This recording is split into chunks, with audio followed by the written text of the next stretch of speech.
rumus yang pertama dalam hadis memberikan rumus kepada kita, kalau Anda ingin sahur, maka jangan terlalu malam. Kerjakanlah makan itu dekat-dekat ke fajar. Singkat, misalnya fajarnya jam 4:35. Jam 4 Anda sahur.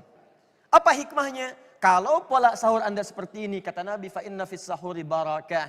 Maka kalau polanya seperti ini, satu, kata Nabi, akan menghasilkan berkah. Berkah tidak disebut dalam bahasa Nabi, hadis atau bahkan dalam bahasa Arab kecuali ziyadatul khair. Bertambah nilai-nilai manfaat dan kebaikannya. Jadi kalau pola sahur Anda seperti ini, kata Nabi, akan banyak manfaatnya. Banyak kebaikannya. Maka yang pertama, kata para ulama, fungsinya sahur jika dikerjakan dengan benar, maka yang pertama dia bisa memberikan energi positif sehingga bisa menahan lapar, haus, dan melahirkan energi saat puasa dalam waktu yang tidak terlampau panjang. Yang kedua, orang yang sahurnya benar, keberkahannya bertambah. Makna kedua, tidak disebutkan berkah kecuali menunjukkan semangat dalam hal ibadah. Bismillahirrahmanirrahim. Assalamualaikum warahmatullahi wabarakatuh. Sudah sahur? Sudah? Kok sahurnya subuh? Nah, ini pasti ada masalah nih. Kalau sahurnya subuh berarti batal puasanya ini. Baik, oleh karena itu insya Allah hari ini kita akan bahas apa itu sahur, kapan waktunya sahur, dan seperti apa Nabi SAW menuntun kita sahur sehingga tidak terjadi ada orang sahurnya subuh kemudian hari. Ya. Baik, kita buka hadis riwayat Al-Bukhari. Ya, kita ambil yang paling sahih dulu. Hadis riwayat Al-Bukhari, nomor hadisnya 1923. Juga terdapat di hadis riwayat Muslim, nomor hadisnya 1905. Ya. Baik, riwayat sahabat Anas bin Malik radhiyallahu taala anhu, haddatsana qala Rasulullah sallallahu alaihi wasallam, tasahharu fa inna fis sahuri barakah. Ya, kata Nabi sallallahu alaihi wasallam, tasahharu, bersahurlah Anda sekalian, tunaikan sahur. Fa inna fis sahuri barakah, sungguh dalam sahur itu, saya tuliskan pakai bahasa hadisnya, ya, dalam sahur itu barakah, ada keberkahan. Baik teman-teman sekalian dan mirsa dimanapun Anda berada, sahur itu semula berakar dari kata sahar. Ya, sin, ha, ra. Ya. Jamaknya disebut dengan ashar. Ya, asharun. Ini bentuk tunggalnya. Kemudian ini bentuk jamaknya. Asharun. Tidak disebutkan dalam bahasa Arab. Kata sahar jamaknya ashar yang menunjuk kepada waktu kecuali waktu singkat menjelang kepada fajar. Jadi kalau ilustrasikan misalnya isyaknya misal jam 17 misal 30. Ba'da isya sampai menjelang fajar disebut dengan lail namanya. Di sini ada lail malam. Di sini ada fajar subuh. Nah, jeda waktu menjelang ke fajar itu kisaran 15 misalnya sampai dengan 30 menit. Ini yang disebut dengan sahar namanya. Ya, ini yang disebut dengan sahar. Misal Anda buka Quran surah ke-51 ayat ke-18. Paling kanan pertengahan kata sahar disebutkan. Wabil ashari hum yastaghfirun. Ada orang-orang yang di waktu sahar, waktu singkat menjelang fajar, mereka banyak beristighfar kepada Allah Subhanahu wa taala.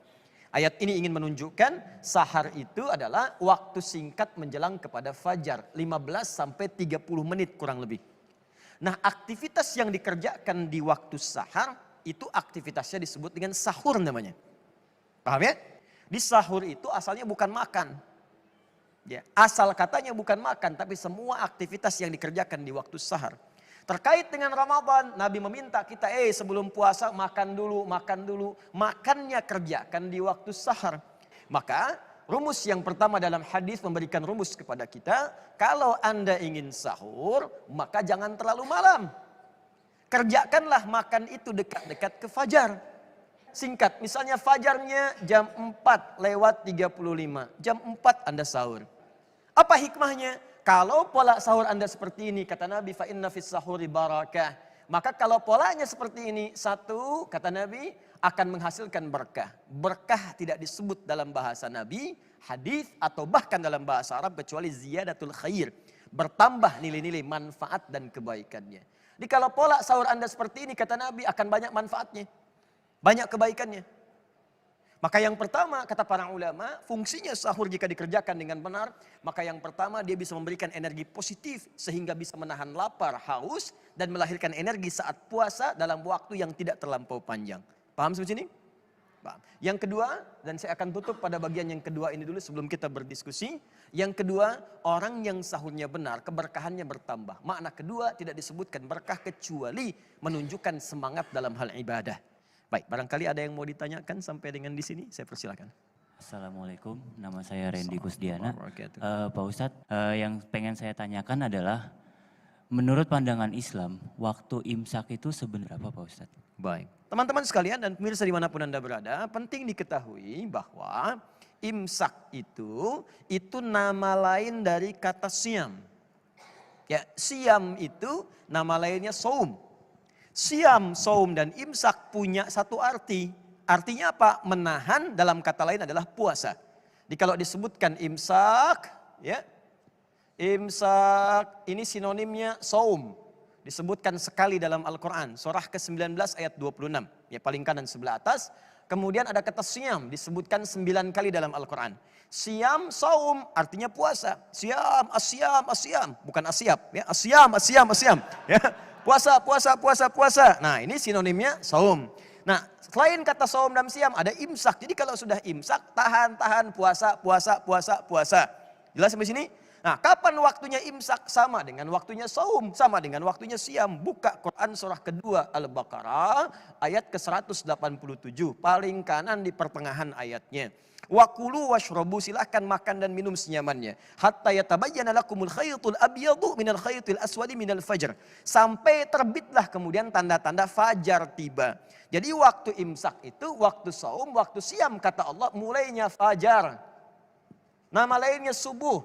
Jadi kalau subuh sudah tiba itu waktunya puasa.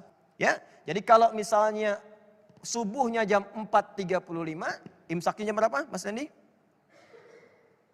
4.35. Jadi bukan subuhnya 4.35, imsaknya misalnya 4.25. Ya, imsak itu bersamaan dengan fajar. Jadi kalau Anda masih 4.25 masih boleh makan. Begitu Anda sedang makan ada orang bilang imsak, imsak. Kasih tahu, belum gitu ya. Nah, masih cukup satu piring ini untuk Anda lakukan. Ya. Paham ya? Baik, alhamdulillah.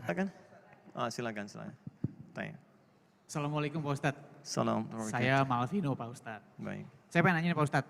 Misalnya nih Pak Ustadz, kan kalau kita lagi sahur kan kadang-kadang kan wah lahap gitu. Pas lagi makan lahap itu lagi sahur terus tahu azan subuh. Nah itu gimana Pak Ustadz? Sedangkan makanan masih ada di sini di leher gitu lagi nanggung antara naik apa turun itu gimana Ustadz? Pertanyaan saya kenapa Anda makan menjelang azan? Masih lapar kayaknya Ustadz. Ini masalahnya orang makan jauh ke azan mendekat-dekat ini mau azan makan gitu kan. Tapi ini tidak apa-apa, ini kejadian di zaman Nabi SAW sehingga keluarlah hadis-hadis Nabi SAW. Baik, di kasus ini ada dua pendapat di kalangan ulama. Pendapat pertama mengatakan bahwa teruskan makan apa yang ada di mulut. Jadi yang ada di tangan atau di mulutnya itu teruskan makan. Ini pendapat pertama. Ya, bukan yang ada di piring, ingat ya. Awas nih, ini baru sesuap nih, bisa sesuap yang masuk kan. Di piring masih 10 suap, bukan yang di piring. Ya, ini pendapat pertama mengatakan yang ada di mulut. Jadi itu diteruskan, tidak dikeluarkan. Baik ya, ini berdasarkan hadis riwayat Abu Daud. Ya, kemudian dari Nabi SAW menyampaikan, ini kalimatnya sangat menarik kata Nabi. Idza sami'a ahadukumun nidaa. Jika seorang di antara kalian mendengar suara adzan, ya, wal ina'a ala yadihi, sedangkan makanan itu masih di tangannya. Ya, sebagian ada di mulutnya. Fala yadha'hu hatta yaqdiya hajatahu. Maka jangan buang yang di tangan ini sampai dia menyelesaikan makannya. Nah, ini pendapat yang pertama dari kalangan para ulama. Yang kedua mengatakan ini pendapat lemah. Ini berdasarkan satu keterangan Al-Quran, surah tadi kedua Al-Baqarah, ayat 187. Allah sampaikan, wakulu washrabu, silahkan makan dan minum. Hatta yatabayyana lakumul khaytul abyadu minal khaytil aswadi minal fajr. Sampai tiba tanda-tanda fajar tiba. Kalau sudah fajar jangan makan lagi.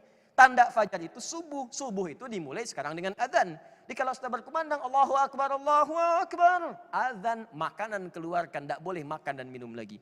Jadi yang pertama tadi dibantah oleh yang kedua, bertentangan dengan ayat Quran. Kalau ada di mulut kemudian masih dimakan, kata Imam An-Nawawi keluarkan itu. Imam An-Nawawi. Ya.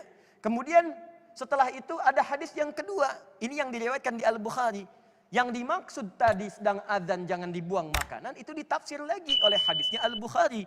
Anna Bilalan yu'adzinu bilailin. Maka Bilal sedang menunaikan adzan menjelang ke fajar.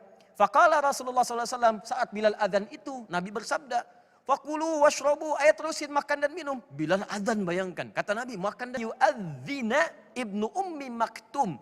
Fa innahu la yu'adzinu hatta yatlu al-fajru. Sampai nanti Abdullah bin Abi Umi Maktum azan pada yang kedua. Karena azannya Ibnu Umi Maktum itu menunjukkan azan fajar. Di zaman Nabi itu azan itu ada dua. Pertama azan Bilal sebelum subuh. Mengingatkan orang yang sedang sahur itu cepat. Sebentar lagi tiba fajar. Begitu azan yang kedua barulah kemudian mereka selesai makan. Nah maka kalimat yang pertama, jangan kalian buang makanan saat di tangan saat azan berkumandang. Itu maksudnya azannya Bilal. Belum masuk subuh.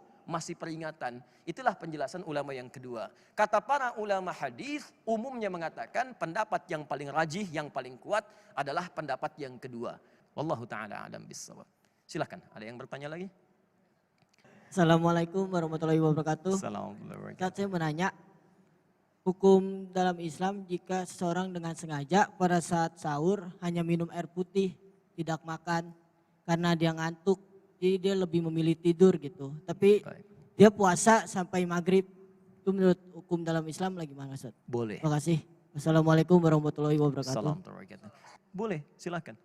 Diniatkan mengikuti sunnah Nabi dalam sahur. Sekalipun tidak menyentuh misalnya makanan, silahkan minumannya kemudian dimaksimalkan. Minum. Hanya saran kami, coba cari minuman bukan sekedar air putih, tapi minuman yang bisa memperkuat daya tahan tubuh. Ya, misalnya pakai teh manis ya, sehingga glukosanya di situ lebih kuat dan bisa memberikan dorongan kekuatan pada tubuh. Ya, kalau kurang manis lihat pada istri, ya minum, insya Allah akan lebih nyaman. Jelas ya? Baik. Ada lagi yang lain? Ya, silakan. Assalamualaikum warahmatullahi wabarakatuh. Assalamualaikum warahmatullahi wabarakatuh. Saya Dita Ustadz. Baik. Ada pertanyaan, kalau pada saat azan subuh, pasangan suami istri ini belum sempat mandi besar gitu misalkan sehabis melayani suami gitu, gimana itu Ustadz? Assalamualaikum warahmatullahi wabarakatuh. Assalamualaikum warahmatullahi wabarakatuh. Baik, jika memang terjadi seperti itu apa yang dilakukan? Mandi dulu. Ya, mandi, ya kemudian selesaikan mandinya, setelah selesai mandi bersih tunaikan salat subuh. Subuh berjamaah. Tidak sempat kemudian ke masjid, suami jadi imam, istrinya menjadi makmum. Dan bermohon doa kepada Allah Subhanahu wa ta'ala, semoga dengan itu semua diberikan kebaikan-kebaikan oleh Allah. Setelah selesai kemudian salatnya, beristighfar mengamalkan hadis riwayat Muslim, hadis 571, Astaghfirullah, Astaghfirullah, Astaghfirullah, Allahumma antas salam, minkas salam, tabarakta ya dzal jalali wal ikram. Saat Anda membaca istighfar, Anda mohon ampunan kepada Allah. Itu tidak apa-apa, itu normal keadaannya. Kecuali jika direncanakan. Mamah besok kita bangunnya pada subuh ya. Nah itu yang tidak boleh ya. Jelas ya? Baik, wallahu ta'ala a'lam bissawab. Ada yang lain? Baik, kalau tidak ada barangkali kita coba simpulkan bahwa yang pertama, di antara sunnah pada hari-hari Ramadan adalah menunaikan sahur. Dan ingat sunnah ini adalah petunjuk Nabi yang jika dikerjakan bisa melahirkan pahala untuk yang mengikutinya. Jadi jangan dianggap biasa, kapan lagi makan dapat pahala. Ya? Yang kedua, sahur kata Nabi akan mengandung keberkahan. Jika dikerjakan dalam dua pengertian. Satu, waktunya jangan terlalu awal dikerjakan sehingga nanti bisa memperkuat diri saat menunaikan puasa. Allahumma taqabbal minna innaka antas sami'ul alim wa tub 'alaina innaka antat tawwabur rahim. Allahumma ij'alna ya Allah mimman tabi'a sunnat nabiyyika Muhammad sallallahu alaihi wasallam fi sahur. Ya Allah, jadikan kami termasuk hamba-hamba yang mampu mengikuti sunnah Nabi kami untuk menunaikan sahur dengan benar. Allahumma barik lana fi sahurina. Ya Allah, anugerahkan keberkahan dalam sahur kami. Allahumma barik lana fi amalina, anugerahkan keberkahan dalam aktivitas kami. Wa taqabbal jami'a amalina. Ya Allah, mohon terima amalan-amalan kami. Kami tak sanggup membayangkan dalam setiap pekerjaan kami, tidak Engkau terima dalam amalan kami. Allahumma arhamna Ya Allah rahmati kami ya Allah, ba'idna ya Allah an adzabika yaumil qiyamah.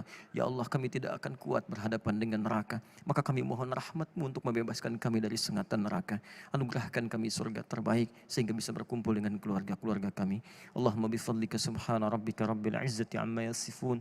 Wassalamun alal mursalin wa akhiru da'wana anil hamdulillahi rabbil alamin.